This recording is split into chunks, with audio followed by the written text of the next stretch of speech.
Buenos días, mis hermanos. ¿Cómo están? ¿Cómo están? Bendito sea el nombre de nuestro Dios. Por su misericordia y gracia estamos hoy aquí. Estamos bien, estamos excelentes, porque Cristo viene, ¿verdad? Y guardamos en nuestro corazón esa bendita esperanza. Deseo que cada uno de los que nos encontremos aquí, nos encontremos, como dice nuestro hermano Melkin, y ahora lo repite nuestro hermano Walter, ¿cómo? En la paz de Cristo. Que todos nos encontremos en la paz de Cristo. Sabemos que hay vicisitudes, hay dificultades, hay problemas, siempre van a estar hasta que Cristo venga. Pero el anhelo del cielo es que nos encontremos en esa paz, ¿verdad? A pesar de todo.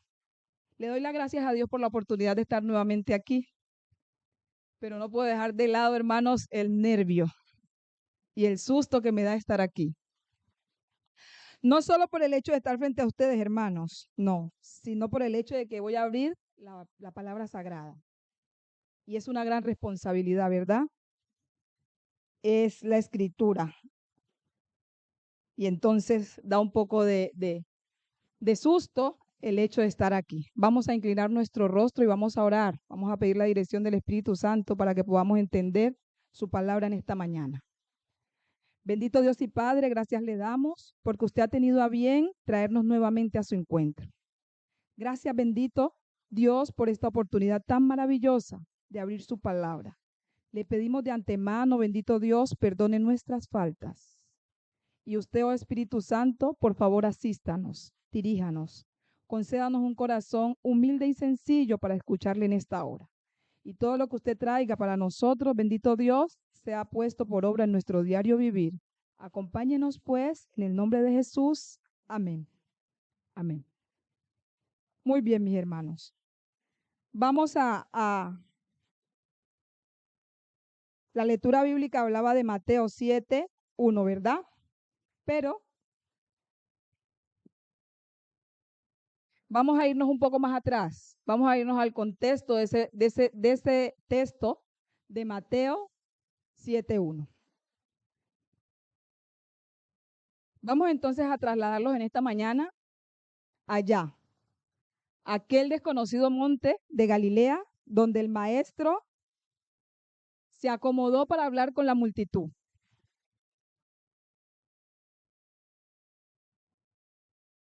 En aquel monte, el maestro había acudido a una gran cita. Había venido personas de todos los lugares de alrededor, porque ya habían escuchado hablar de ese maestro, habían escuchado hablar de Cristo, habían escuchado de los maravillosos milagros, ciertos y proezas que había hecho el maestro. Y entonces todo el mundo estaba inquietante y iba a aquel encuentro en aquel monte. Y como era la costumbre de los rabinos, toda aquella multitud que acudía a ese lugar se posó sobre el monte. Y entonces abrió sus labios el maestro. Allá en el libro de Mateo 5 inicia el Señor Jesús su gran llamado sermón del monte. Y abre sus labios Jesús en la bienaventuranza. Qué bonito, ¿no? Qué inicio, qué introducción le da el maestro a ese sermón. La bienaventuranza. ¿Quién no está dispuesto a escuchar cosas bonitas? Todos, ¿cierto? Todos queremos escuchar cosas lindas, cosas agradables. ¿Y qué más que escuchar de los labios del maestro aquellas bienaventuranzas con las que él inicia? Pero ¿qué pasa? Dice la pluma inspirada que todos los oyentes iban a la expectativa de escuchar otras cosas, aunque las bienaventuranzas que el Señor estaba refiriendo en ese momento para dar introducción a su gran sermón eran bonitas, ¿cierto? Porque habla de bienaventuranzas. Bienaventurados los pobres de espíritu, bienaventurados los que lloran, bienaventurados los mansos, bienaventurados los que tienen hambre y sed de justicia. Y así el Señor continúa con cada una de ellas. Pero ellos, ¿qué esperaban? Ellos esperaban otras palabras. Ellos querían escuchar las palabras de un gran ¿qué? Libertador, como lo decíamos en la escuela sabática, ¿cierto? Ellos tenían en su mente que el maestro iba a hablar otras cosas. Pero a Jesús no le preocupaba un tanto eso. Jesús quería enseñarles otras cosas. Y el objetivo del gran sermón del monte era enseñarles que el estilo de vida que estaban llevando no era el correcto, que si querían agradar y deseaban obedecer a un Dios maravilloso y que si querían vivir en completa armonía, tenían que ¿qué? Cambiar ese estilo. Y entonces esa era la preocupación de Jesús. Y continuó Jesús con su sermón, avanzando así. En su sermón les dijo que tenían que ser ¿qué? La luz del mundo, que tenían que ser ¿qué? La sal de la tierra. Es agradable comer a buen punto de sal, ¿cierto? ¿Es agradable estar en la luz? Sí. Al Señor Jesús entonces le preocupaba esa situación, porque en ese contexto había una problemática muy grande entre la población, ¿cierto? Judíos y fariseos, ¿qué? Se acusaban, se condenaban, buscaban a toda hora el momento de ¿qué? De tildar, de acusar y de juzgar al hermano.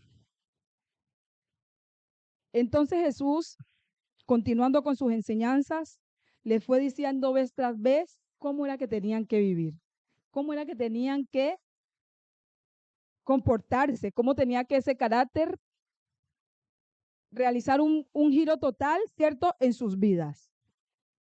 Y así el maestro terminó con la primera parte de su sermón del monte, llamándolos a la perfección. Allá en el versículo 48 del capítulo 5 del gran sermón del monte, ¿qué nos dice el Señor Jesús? ¿Qué les dice?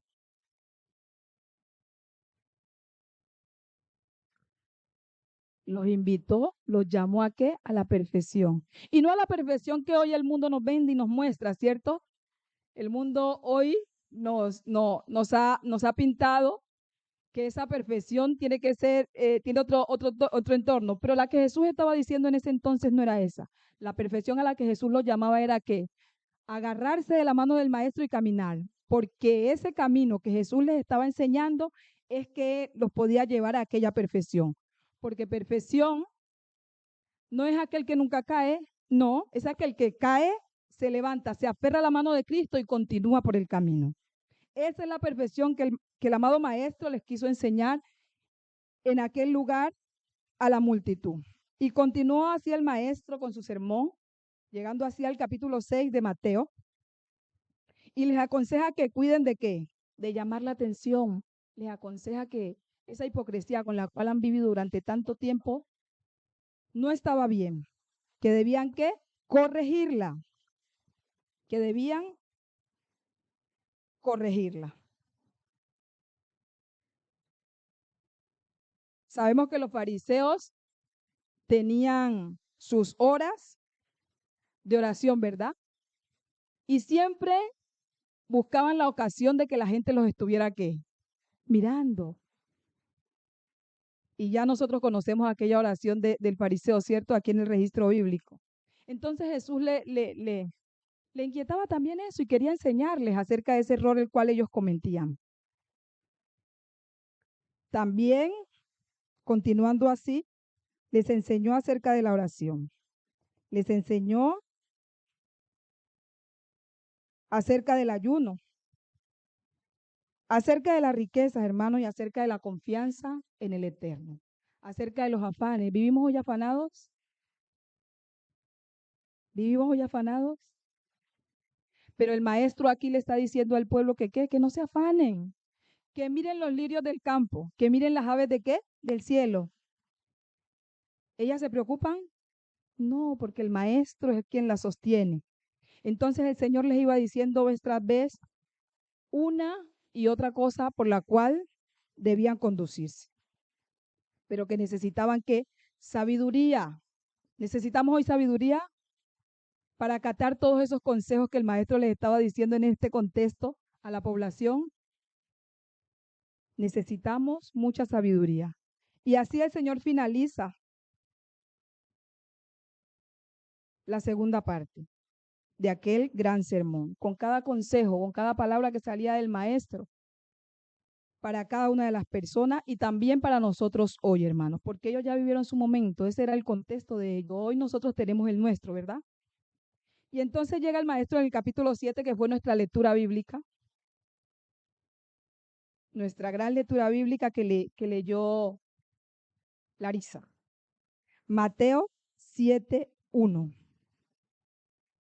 Pero antes de entrar en ello, el maestro finaliza su sermón, su segunda parte en aquel sermón con el versículo 33 y 34, donde los llama y los invita a que ¿qué? A que busquen primeramente el reino de Dios y su justicia, y todas las cosas que podamos anhelar, que ellos podían anhelar, vendrían a ser añadidura. Es decir, que les decía que primero agradaran ¿a quién? A Dios, que era importante el agradar primero al Eterno y después, en segunda instancia, estaban nuestras cosas. Entra entonces el Señor Jesús en este contexto a decirles que no, que no juzguéis, ¿cierto? Para que no seáis ¿qué? Juzgados. Porque el juicio con el que juzguéis seréis juzgados, y con la medida con la que midáis se os medirá. ¿Por qué miras la paja que está en el ojo de tu hermano y no echas de ver la viga que está en tu propio ojo? ¿O cómo dirás a tu hermano, déjame sacar la paja de tu ojo cuando tienes la viga en el tuyo? Hipócrita, saca primero la viga de tu propio ojo y entonces verás bien para sacar la paja del ojo de tu hermano. Qué reprensión tan fuerte, ¿verdad? En ese contexto. El Señor sabía completamente cuál era la situación que vivían en ese momento. Y entonces por eso les dice esta frase, que no debéis juzgar para no ser que juzgado. Pero este texto lo hemos, por así decirlo, lo hemos limitado y lo hemos sacado quizás de su contexto. Cuando decimos no debemos juzgar, para que no seamos ¿qué? Juzgados. Pero la escritura, así como el maestro, en este contexto que se refería a fariseos, a judíos y a toda la población que había venido en ese entonces para escuchar al maestro, conforme a la problemática que ellos vivían, así mismo estaba hablando Jesús. Pero la escritura tiene otros contextos, hermanos, cuando se refiere a no juzgar. ¿Ustedes qué dicen, hermanos? ¿Hay que juzgar o no hay que juzgar? No hay que juzgar. La escritura dice que dependiendo de los contextos. Amén, hermano Jorge, muchas gracias. Aquí en este contexto el Señor Jesús estaba hablando para una población que vivía de manera no adecuada, que vivían esperando que el hermano ¿qué? Cayera. ¿Para qué?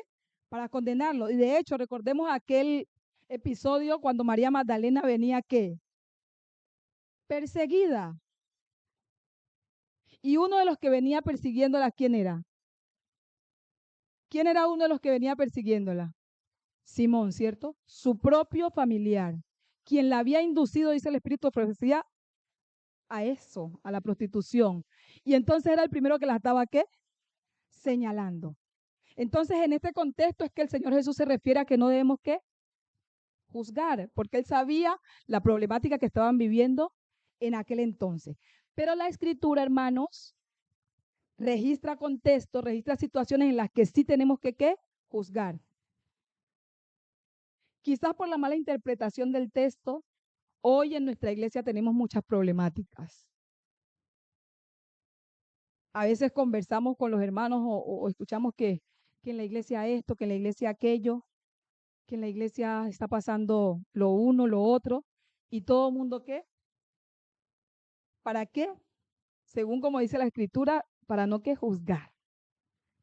Pero estamos llamados a juzgar, hermanos. Mire lo que dice Hechos 17:11. Leamos lo que dice Hechos 17:11. Hay contextos en los que sí debemos intervenir. Hay contextos en los que la iglesia debe intervenir. Apocalipsis 2, 1 y 2, quien lo pueda encontrar. Y quien lo tiene no los puede leer. Hechos 17:11 y Apocalipsis, si otro hermano tiene a bien.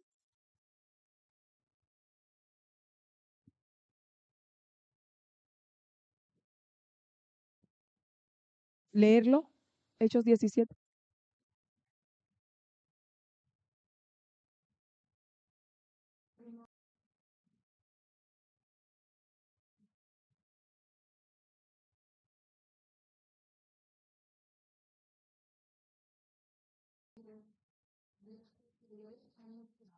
Amén. Todos hemos leído esa historia, ¿verdad? El apóstol Pablo iba, les enseñaba a estos hermanos, pero estos hermanos juzgaban la enseñanza que Pablo les traía. Ellos no se quedaban callados, ni se quedaban quietos con lo que Pablo les enseñaba. Ellos iban a las escrituras y juzgaban según lo que Pablo, ¿qué? Les decía. Entonces, en este contexto que estaban haciendo nuestros hermanos bereanos, estaban juzgando la escritura, lo que Pablo les decía, ¿verdad? Y no estaba mal, no estaba mal porque la Biblia no lo juzga. Estaba bien el hecho de verificar, de juzgar conforme el hermano me está diciendo lo que me está diciendo. Vamos a Apocalipsis 2, 1 y 2. A ver qué nos dice nuestro hermano Juan.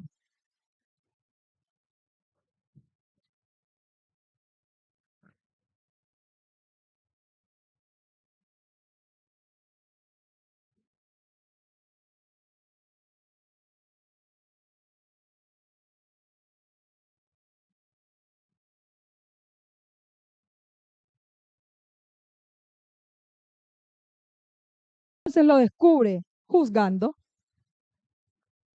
¿cierto? ¿Cómo lo descubre? Juzgando, verificando. En este contexto, entonces sí se puede, ¿qué? Juzgar con la escritura. Debe haber un equilibrio. Sabemos, hermanos, que mientras estemos en esta tierra siempre va a haber verdad y error. Y esto viene desde muchos años atrás, desde que el enemigo de Dios se ensañó en qué, en sembrar el error y la mentira en el cielo. Entonces siempre va a haber una verdad y un error. Entonces estamos llamados a qué, conforme al equilibrio que Cristo quiere, juzgar. Veamos otro contexto. Ahora, hay dos extremos, hermanos. No podemos irnos al extremo que muy fuerte, ni tampoco al extremo que muy suave, muy permisivo, porque eso sí que es delicado. Debe haber un equilibrio y para llegar a ese equilibrio debemos pedir la sabiduría del cielo. Vamos a Gálatas 6:1, donde hay otro contexto en el que la Biblia registra que sí podemos juzgar. Gálatas 6:1.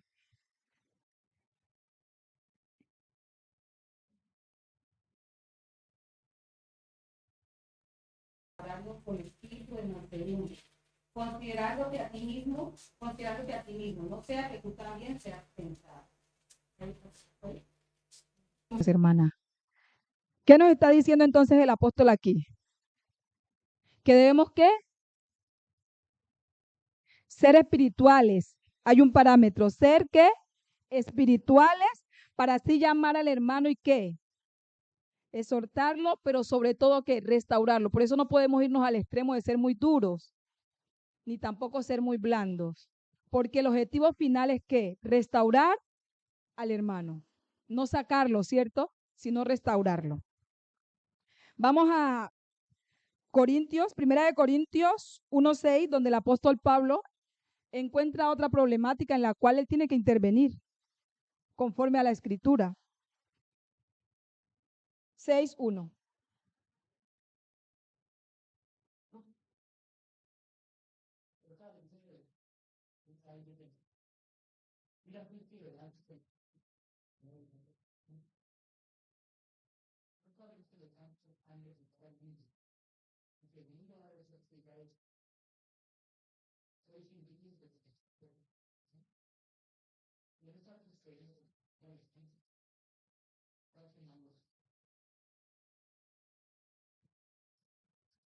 ¿Qué podemos decir entonces de ese texto que el apóstol Pablo está presentando allí?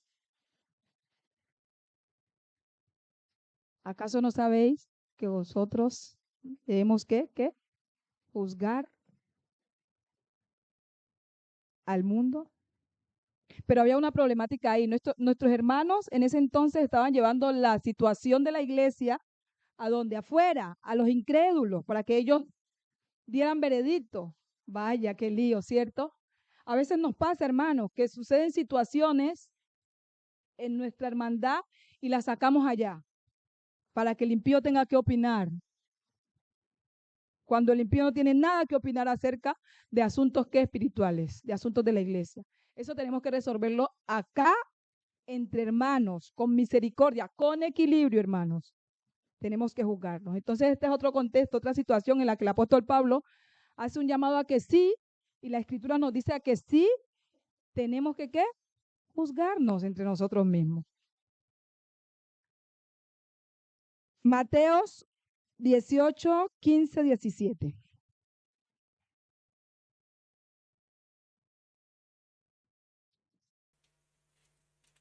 Mateos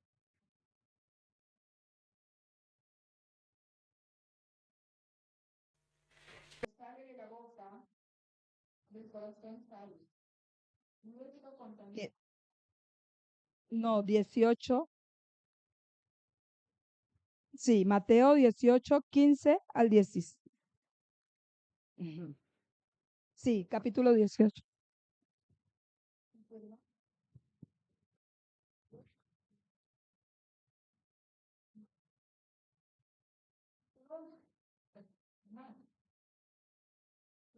Pero si no te oyes, toma un contigo, ahí no es, para que te lo que traes contigo, pronto sea pagado. Amén, muchas gracias, hermana Ruth. Entonces podemos juzgar. El hermano Jorge levantó la mano.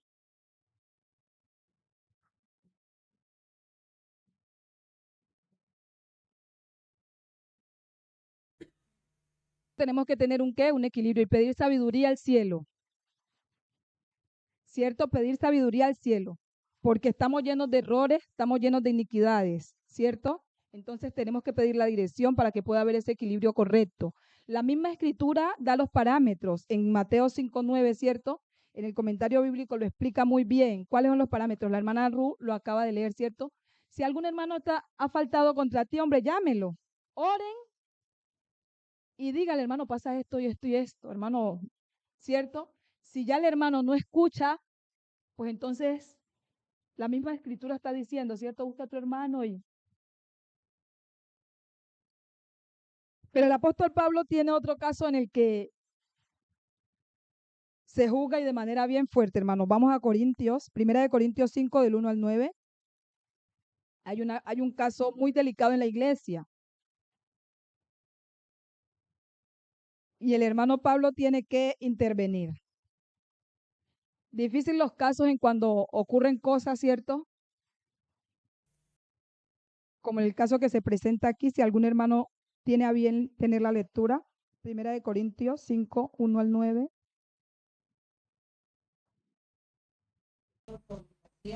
Y publicación, cual ni aún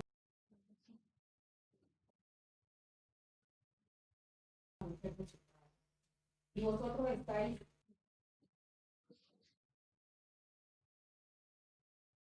de vosotros para que comience esta lección. Ciertamente yo era presente, he juzgado ya al que tal cosa ha hecho. Ya el que tal cosa ha hecho. Fuerte, ¿cierto? Un problema muy, muy difícil de juzgar, pero muy claro respecto a la escritura. ¿Qué dice la escritura? Que los fornicarios no qué, no entrarán al reino de los cielos. Entonces, ¿por qué? ¿Cierto? Tenemos que hacernos los de la vista gorda cuando estos casos ocurren. Hay que juzgarlos, hermanos.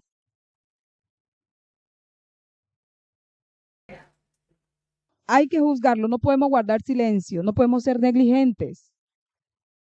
Hay que exhortar al hermano. Hoy en nuestra iglesia tristemente ha entrado de todo, hermano. Y con el asunto de no juzgar, para no ser juzgados, entonces nos quedamos. Y entonces hay una mezcla que al Señor no le agrada, hermano. El Señor no está de agrado con eso. El apóstol Pablo dijo, ya he juzgado conforme a este caso de inmoralidad que se presentó en la iglesia. Si el hermano no quiere entender, si el hermano no quiere escuchar, si quiere continuar en su... ¿Qué hay que hacer? La escritura es clara. ¿Por qué tenemos que desviarnos y por qué tenemos, cierto? Que hay para que el hermano siga aquí en la iglesia, que para que el hermano... No, no, no, hermanos. El apóstol Pablo aquí está siendo claro, hay que ¿qué? Sacarlo, hay que juzgar, hermano. Pero sin olvidarnos de ser misericordiosos, porque nuestro Dios es misericordioso y conforme a un escrito está, tenemos que hacerlo. Por algo en el libro de Isaías, como dice, allá en 8:20, ¿qué dice?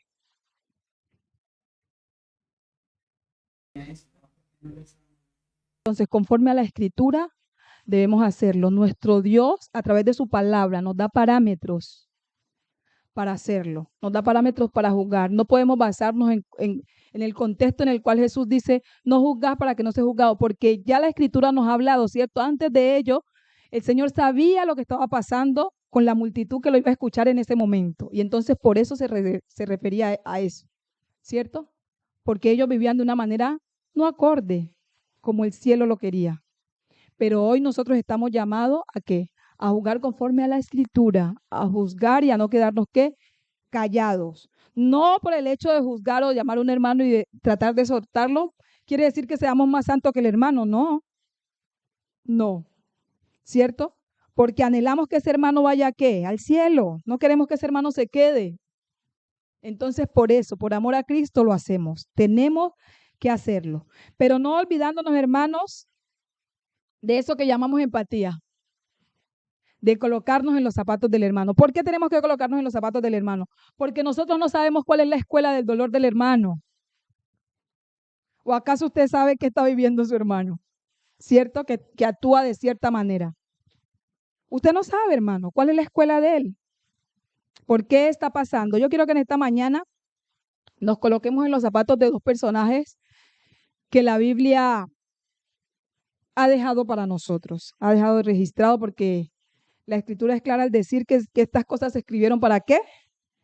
Para nuestras enseñanzas, para que nosotros aprendamos de ellos y si llegamos a cometer el error de ellos, podamos mirar a Cristo, aferrarnos a su mano y continuar, porque no estamos exentos de nada. El que crea estar firme, mire que qué, que no caiga, hermano. Aquí todos estamos expuestos, no somos inmunes al error. En cualquier momento, usted puede ver a la hermana Marlene que cayó, porque ella no es inmune. Pero entonces llámela, ore con ella y amonéstela en el Señor. Dígale, hermana, está mal. Usted tiene que volverse de ese camino porque usted está mal. Y si usted sigue así, se va a perder. Así de simple. Y ore por su hermana. Ore por su hermano, porque usted guarda de su hermano. Amén. Entonces, yo quiero que meditemos en dos personajes. Y el primer personaje es Elí. Yo sé que todos hemos leído la historia de Elí y hemos ampliado un poquito allá en el espíritu de profecía acerca de lo que dice de Elí, ¿cierto? Desafortunadamente es una historia que termina triste. Es triste la historia de Elí y sus hijos. Pero ¿qué pasó con Elí? La negligencia. Dice el espíritu de profecía que Elí amaba la paz y la tranquilidad y por no perjudicar su paz, por no alterarla, no actuaba como tenía que actuar. O sea que no juzgaba. Vaya problema, hermanos. Vaya problema. Pero yo quiero que en esta mañana, al colocarnos en los zapatos de Elí,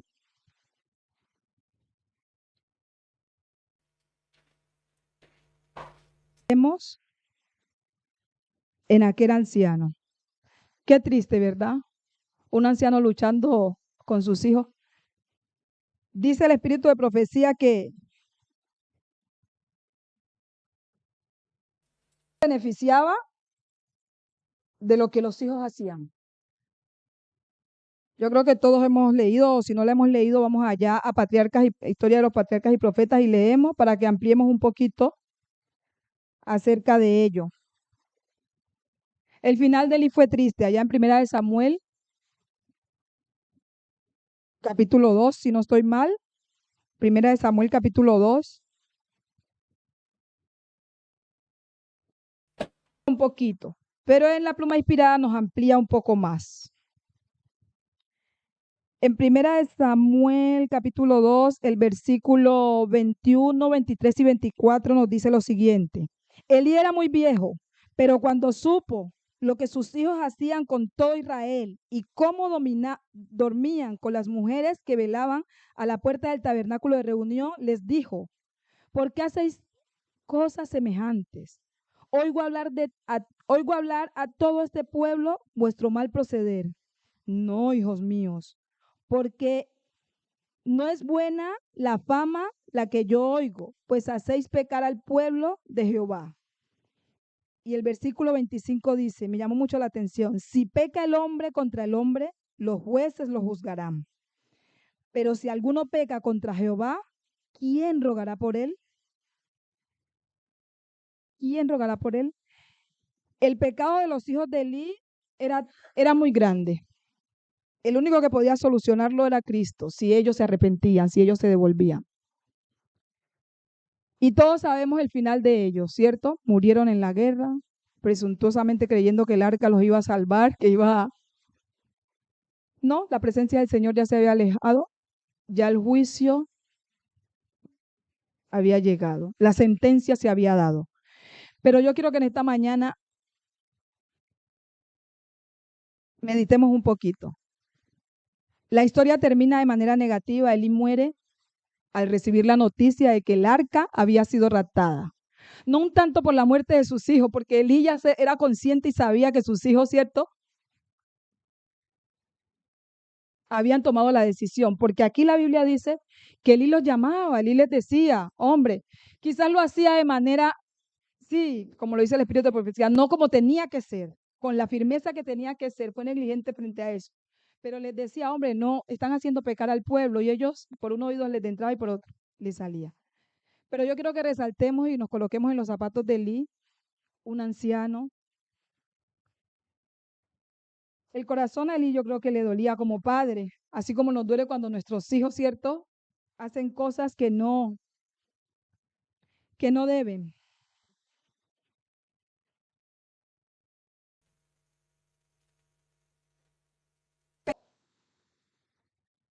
Pensemos en lo positivo.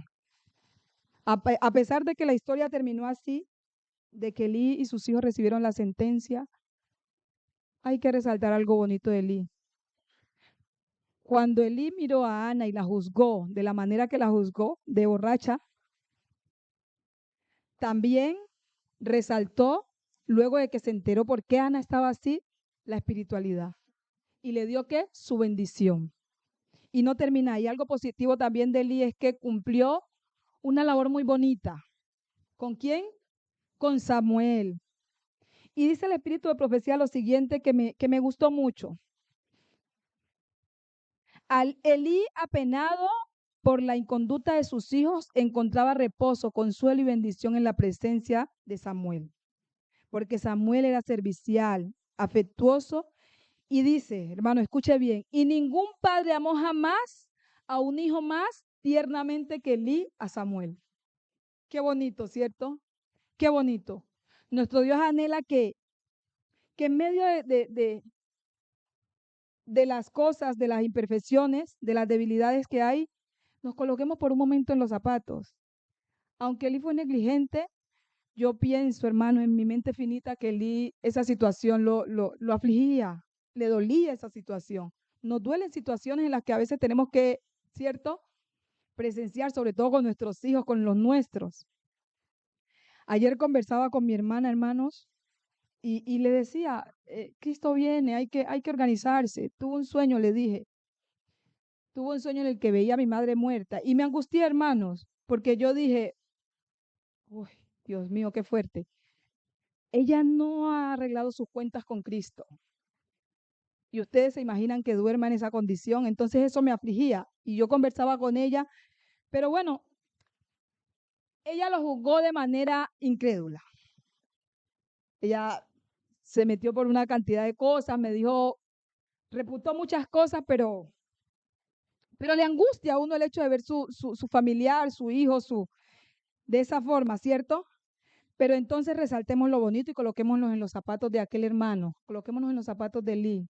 ¿Sufría Elí por esa situación? Sí, le afligía.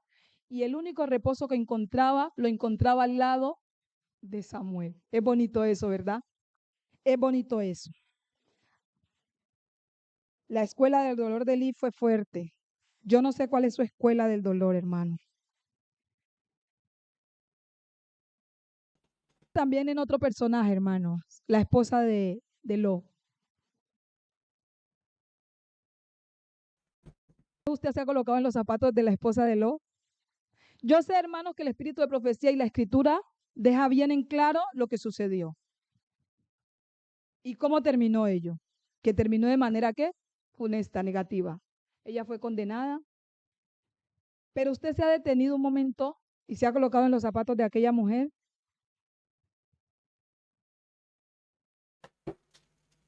Dice que las riquezas que estaba dejando en Sodoma fueron las que le hicieron mirar atrás.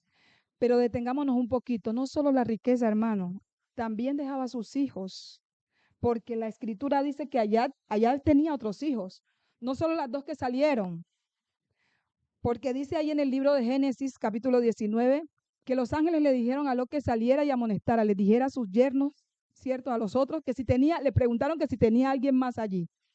Efectivamente sí que tenía, porque salió y les dijo a sus yernos que había que salir porque la ciudad iba a ser destruida. Pero no, estos hicieron caso ¿qué? Omiso. Vamos a aquella mujer y decimos, no, pero pues si ya la salvación estaba en sus manos, como cierto, de manera negativa.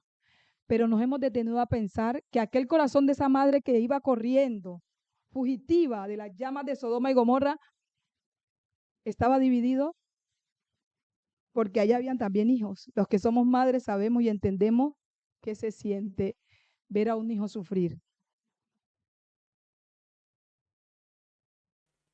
Hermanos, el llamado en esta mañana por la gracia y la misericordia de Dios es que antes de emitir un juicio, coloquémonos en esos zapatos y pensemos cuál ha sido la escuela del dolor de ese hermano, por qué ese hermano actúa así, ¿cierto?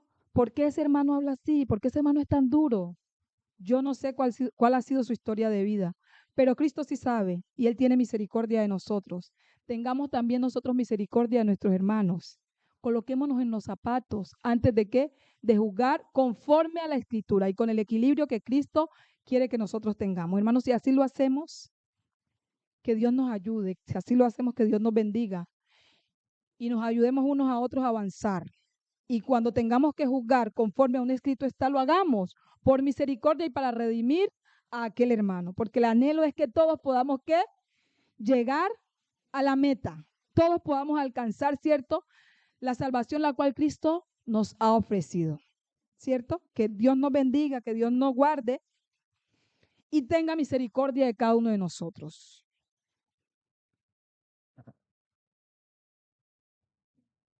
El himno. ¿Quién lo tiene? Estamos en pie, hermano, y cantamos.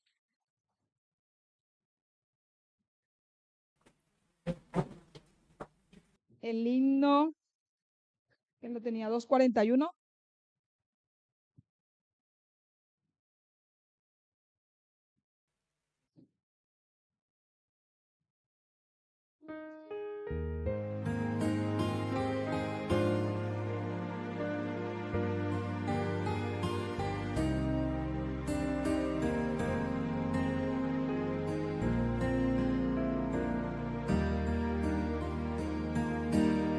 Si fui motivo de dolor, oh Cristo, si por mi causa el débil tropezó, si en tus pisadas caminar no quise, perdón te ruego, mi Señor y Dios. Escucha, oh Dios, mi confesión humilde y líbrame de tentación sutil. Preserva siempre mi alma en tu rebaño. Perdón te ruego, mi Señor y Dios. Si vana y fútil mi palabra ha sido, si al que sufría en su dolor dejé, si egoísta fui en mis motivos, perdón te ruego, mi Señor y Dios. Escucha, oh Dios, mi confesión humilde y líbrame de tentación sutil. Preserva siempre mi alma en tu rebaño. Perdón te ruego, mi Señor y Dios.